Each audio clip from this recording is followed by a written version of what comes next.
Welcome to the Learn True Health podcast. I'm your host, Ashley James. This is episode 199. Hello, True Health Seeker, and welcome to another exciting episode of the Learn True Health podcast. Today, we continue our conversations with the creator of the app A Plan for Living, Michael Weinberger. The Learn True Health podcast is about achieving holistic health. And what that means is not only achieving strong and optimal physical health, but also diving into our emotional, mental, spiritual, and energetic health and making sure that all areas of our life are treated holistically. That's why I love bringing Michael Weinberger on the show, because he offers some amazing tools, actionable steps that you can take to increase your emotional health, your mental health, and create stronger, healthier relationships. So enjoy today's show, and please go download his app, A Plan for Living. It's free to use. I challenge you to try it for 7 days. Simply open up the app every morning right before your feet hit the floor. It takes only a few minutes, and yet it sets up your entire day for more happiness, more joy, becoming more mindful and grounded, and you will begin to notice a fantastic shift in your life. So I challenge you, go download the app called A Plan for Living and try it for 7 days and check it out. And I'd love to hear feedback from you. If you really get something out of listening to what Michael Weinberger has to share or in past episodes where he's taught, please email me, ashley@learntruehealth.com, and let me know. I'd love to hear from you. I'd love to know if this is making a difference in your life and what kind of a difference it's making. Thank you so much and enjoy today's episode.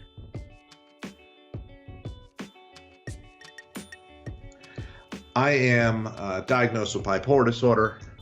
I am married. I have a business partner. I have kids. I have friends. I interact with the world. And I regularly have to ask myself simple questions like, do you want to be happy or do you want to be right? And I've learned that up until recently, I wanted to be right. I was very committed to being right. And it's turned out that the reality of this is I actually would prefer to be happy.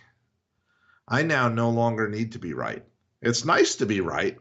I don't mind getting applauded for being right, but I would prefer to be happy. And what I've learned in engagements with my wife and kids is that just because they aren't doing things exactly the way I would do them doesn't mean they're doing them wrong. And when I learned to focus on the concept of acceptance, acceptance is a present emotion. It allows me to be present. And the more acceptance I have, the happier I am. And so when I look at the need to be right, I spent a lot of time trying to control the past and the future, right? Because if somebody wronged me, I was angry. And if I had an uncertain future on whether I was going to sell something or whether we were going to do something on a vacation or whatever, or I had fear over bills, I was anxious or fearful. And what I've learned is anger is a past emotion. Something has happened that is unacceptable to me, and I will now be angry about it or irritable about it. Anxiety and fear and worry are future emotions, right? This event in my life that I'm going to be angry about once it happens, I don't know when I'm going to be angry, so I'm going to freak out and be worried and fearful of it, right? It's funny how the things you are anxious about turn into things that you are angry about, right? Maybe it's because it didn't live up to the amount of anxiety you had. Maybe you're just disappointed with the amount of energy you expended. But ultimately, acceptance. My wife decides to cook dinner a certain way. My kids decide that they want to go and ride their bicycles, and I want them to play inside because it's warmer. I don't need to be right anymore. Instead, I need to be freezing cold standing on my driveway watching my kids be happy, right? That makes me happy, right? And so I used to trade that off for being right, and it was never worth it. And so now, when I practice mindfulness, when I practice acceptance, I always ask myself another simple set of questions. How much anger do you need in order to change the past? Wow. Right? How much? Because I'll be honest with you, I'm a pretty intense person. And if you told me the proper amount of anger to undo things from my past, I would focus on exerting that amount of anger. Right? Because who wouldn't want to change the past? I know I have things in my past that I'd like to change. And how much anxiety and worry and fear do we need in order to change the future? Right? How about we focus on expending any energy towards anger and any energy towards anxiety, fear, and worry into energy spent on acceptance? Today is exactly how it is supposed to be at this moment in time. And what I've learned is when I try and control things and I try to be right, sometimes my solutions turn out to be significantly worse than my problems. Right? I don't know how many of you have thought, hey, I'm just going to have these series of things go exactly my way with my wife, and they turn out to go horribly wrong. Right? Actually, Ashley, I believe you and I spoke about your car being damaged, if you don't mind. And you had this specific intent on saving your car from being damaged, and you were going to be right about it and put it in a spot where it wouldn't get hit, and it got hit. Yeah, I parked at the other end of the parking lot where no one has ever parked there, so my car wouldn't be bumped into by anyone. And it was funny because anytime I was me going to the YMCA, and every time I go to the Y, I usually just park with all the other cars. But something, because my husband, the other car, had just been hit. And so now I'm really sensitive to it. So I'm thinking, okay, I'm going to park my car, the other one that is not damaged, park it at the other end of the parking lot, so to protect it. And it's so funny when we focus on what we don't want to have happen, we're like a magnet. We're going to attract what we don't want to have happen because we're obsessing over it. And so I come out from the gym, and sure enough, my car has a big dent in it and a giant paint swipe across it. And my first instinct, I'm looking around. I'm wondering, if I could find the car, if I could find the person, and they're long gone. And I was just left enraged, and that's no good. Like, what is the anger? The anger, like you said, how much anger is going to change the past? And now at this point, I'm suffering. I mean, I am doing it to myself. I'm shooting myself in the foot by holding on to this rage because my anger is in no way going to fix this problem. It is done. What's done is done. And I certainly didn't intend to have you relive the rage and No. anger. That's not part of the program. That's not exactly what we offer as a service. But I brought it up simply as a point, as an example. When we try to plan our own lives and protect ourselves and get out of the way, sometimes it turns out unexpectedly, right? And so I just gave it as an example because you and I have had these conversations, and I just want everyone out there to know that it happens to everybody, right? It happens to me. It happens to Ashley.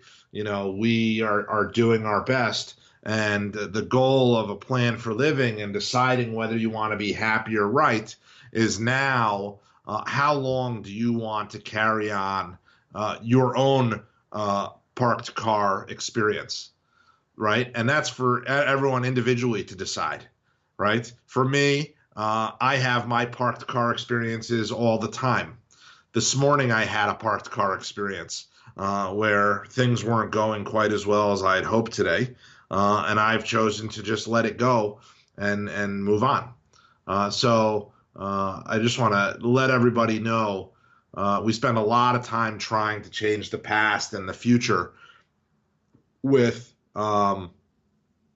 unneeded energy. And the more time you spend focusing on acceptance, the better off you'll be in your overall well-being and your overall awareness and happiness. As you were speaking earlier about being right or being happy, a memory came up for me of my parents. My parents were both strong-willed, very intense people. They were both entrepreneurs. And when I was a baby, my dad had a opportunity to. It was the weird things were happening in his company. He owned shares in the company, and there was some weirdness whether the company was going to go down. And he turned to my mom and said, do I take a risky action and potentially be unemployed? But of course, I'll find a new job.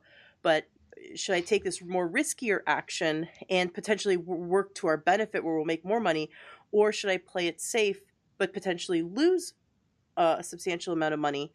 And he left it up to my mom to decide. My mom was in fear mode because she had a new baby and we only had one income at the time. And she said, let's play the safe. Let's whatever your plan is, let's go the safe route. Well, that turned out to be the wrong choice. And he lost everything in that business and had to start afresh.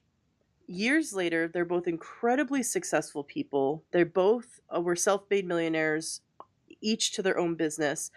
And yet they continually brought up, and during my whole childhood, they held it against each other. That one, my dad would hold on to and continually remind my mom that she made the wrong choice, and because of that, he lost something, lost some kind of foothold and some kind of monetary gain.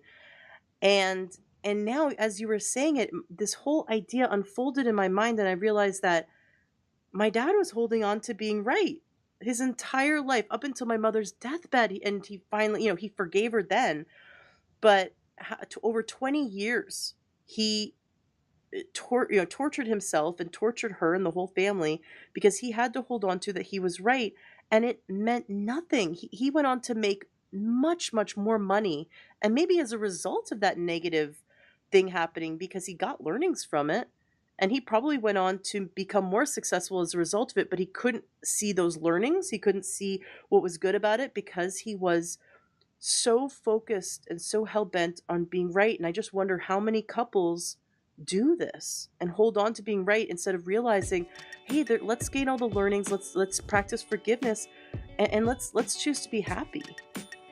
Absolutely right. I every day focus on happiness.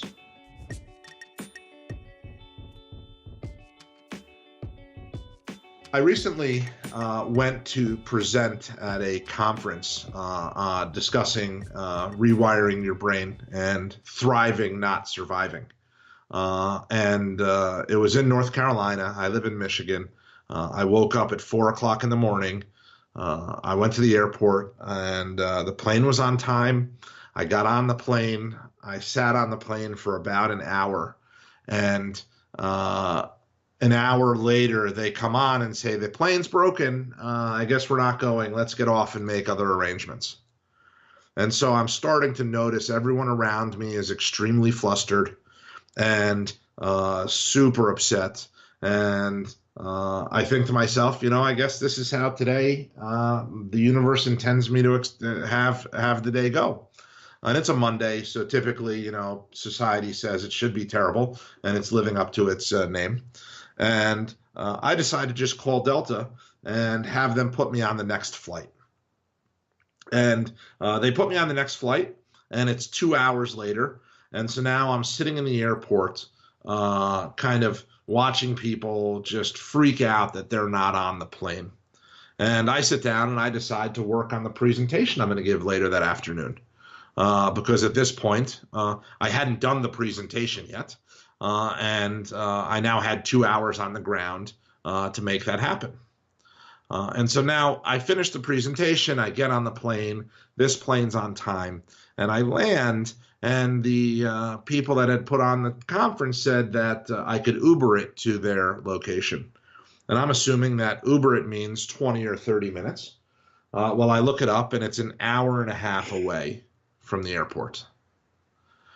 And so I have another opportunity to take a deep breath, and I get in the car with a total stranger, and I start driving an hour and a half and an $80 Uber drive after I've been delayed, right?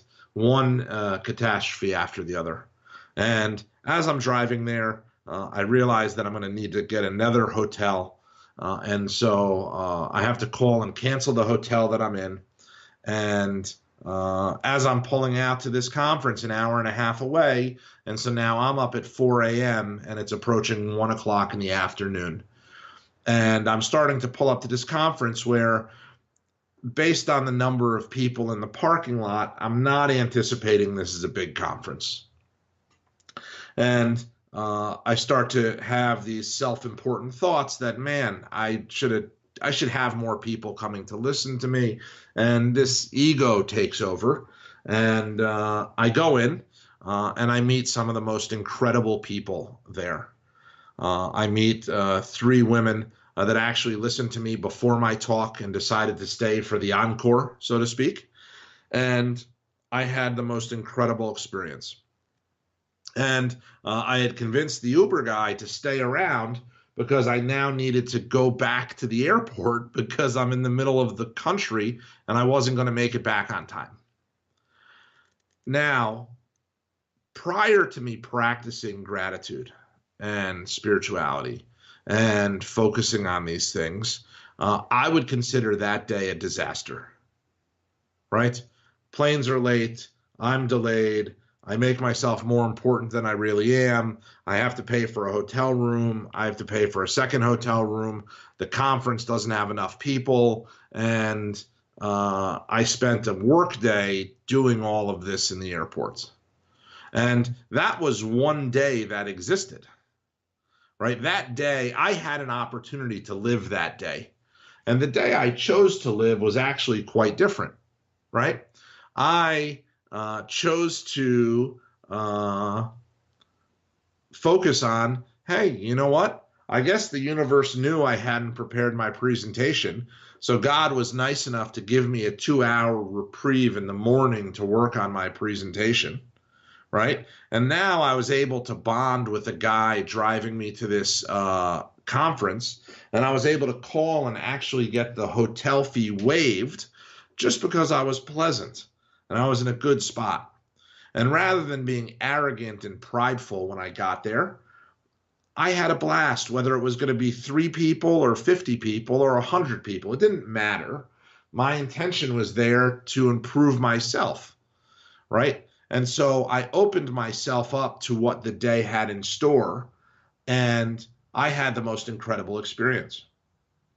And at the end of all this, I was asked to be the keynote speaker for their entire conference next year, right? And so what I've learned to do, in addition to kind of taking a deep breath and being present in the moment, is slow down and realize that I have choices at each encounter of the day, right? I have choices when I respond to an email, when I decide to respond to my spouse or my kids, right? I could live the miserable day, or I could live the peaceful, happy, enjoyable day, right? It's all up to me. And, something that I've learned is that, negative thoughts take only a few seconds to ingrain in your mind, right? Positive ones can take up to 15 seconds.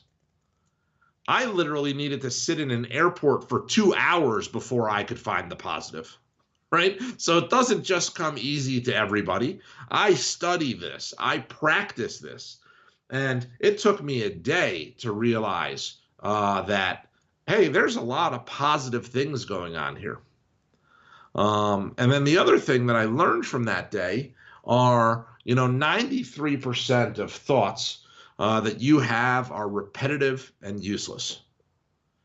I was obsessing over the plane, whether I was going to be on time, how big the conference was going to be. They didn't prove to be beneficial to me. And I started to learn that these obsessions were preventing me from action. However, my takeaway from the day was that if I'm able to obsess, obsessions are really anti-mindful behavior. And if I'm able to just refocus my obsession onto a positive behavior, refocus my obsession onto a positive habit instead of the obsessive thoughts of misery and negativity, I could really influence how I experience my day and my life. And for that, I couldn't be more grateful. I love what you're sharing here about positive thoughts take longer. That is scientifically proven that positive thoughts take longer for them to sort of set in the brain. That a negative thought, millisecond, and we can fully process a negative thought. Which, if you look at the physiology, it's incredible how our thoughts affect our body. If you focus on a negative thought, your body can go into stress mode. It can shunt blood away from the logic centers of your brain. It can trigger the fight or flight response, the autonomic nervous system response, so that we're got adrenaline going. And that's so much easier once our adrenaline's going to fester in the negative thoughts, because now our heart's pounding, now maybe anger's coming up or self-righteousness, and we've got a physical feeling that is accompanying our negative thoughts, so it feels more real to us. Whereas when we, like you said, we need to, instead of obsession, which is that anti-mindful behavior, when we take some time, do some deep breaths, do some gratitude work, even for a few minutes, and look for where we can find the positive meaning in our experience, we can turn off that stress response. The blood flow comes back to the logic centers of the brain. The body goes into rest and digest mode. And now we feel calm. Our heart is at a healthy rate. Our breath is at a healthy rate. And now we can bring in positive emotions and positive feelings inside our body. We can get more grounded inside our body and more present to those positive thoughts. A few years ago, I learned a question to ask myself in these times when when life was quite upsetting, when life wasn't going the way I thought it should go. And that is, what's good about this? And I had to ask myself over and over and over again, what's good about this? Times when really you felt like the world was ending, or the times I felt like the world was ending, I asked myself, what's good about this? What's good about this? Over and over again, and looking for honest, true answers, not sarcastic, but really true, digging in and trying to find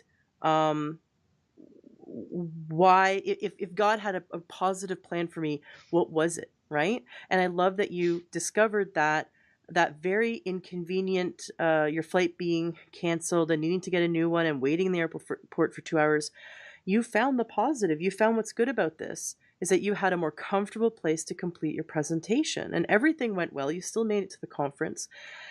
So many people run around being upset and allowing themselves to be obsessed with the upsetness, to be constantly obsessed with the negative thoughts that they carry, because they're not taking that time, just a few more seconds. If they just took a few more seconds to focus on what's good about this and to focus on their gratitude, they could find those positive thoughts and then latch onto them, and their life would be so much more positive. But so many people run around with the negativity, and then they spew it onto other people, and it becomes this domino effect. Right? So I love what you're doing, because you're stopping the dominoes. One person at a time that listens to this, they have now the tools and the empowerment that they can stop that domino effect. And when someone's negative to them, they can start going, okay, what's good about this? Maybe this is my opportunity to be nice to someone and to help end this vicious cycle.